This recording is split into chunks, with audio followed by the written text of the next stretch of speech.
Ya, pemirsa, kita ke informasi lainnya.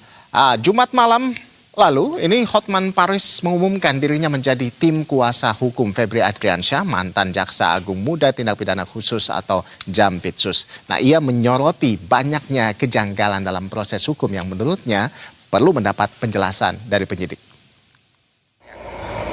Ya, dan semua klien saya konglomerat tanya semuanya. Perkara bisnis di Singapura, semua gue yang pegang keluar dari Indonesia.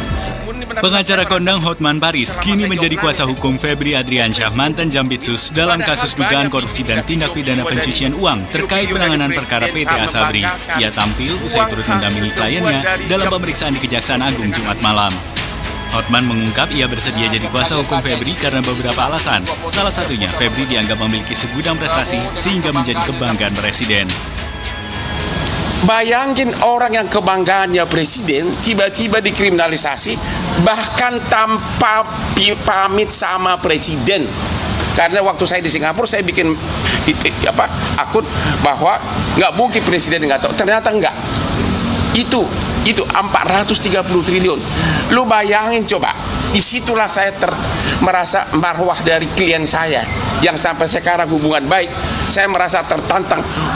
Sementara itu, dalam pemeriksaan yang berlangsung Jumat, Hotman Paris menyoroti sejumlah kejanggalan, mulai dari Tan Kian yang disebut dalam dugaan perkara sebagai pihak pemberi uang yang hingga kini belum ditetapkan sebagai tersangka. Selain itu, ia juga menegaskan kasus Asabri telah diproses jauh sebelum Febri Adriansyah menjadi Jampitsus dan hasil perkara telah dilelang dan sebagian hasilnya telah dikembalikan pada negara.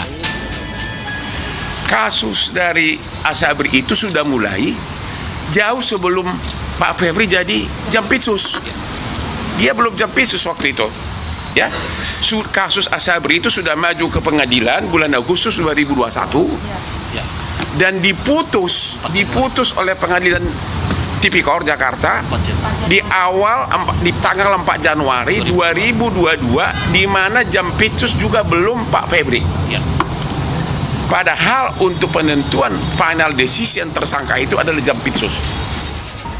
Di sisi lain, Hotman juga mengkritik viralnya proses penggeledahan yang hanya menjadi konsumsi publik melalui berbagai video yang beredar di media sosial. Ia mempertanyakan mengapa proses itu dapat terekam dan tersebar luas, termasuk rekaman yang memperlihatkan pembukaan lemari besi. Tim Liputan, Berita 1.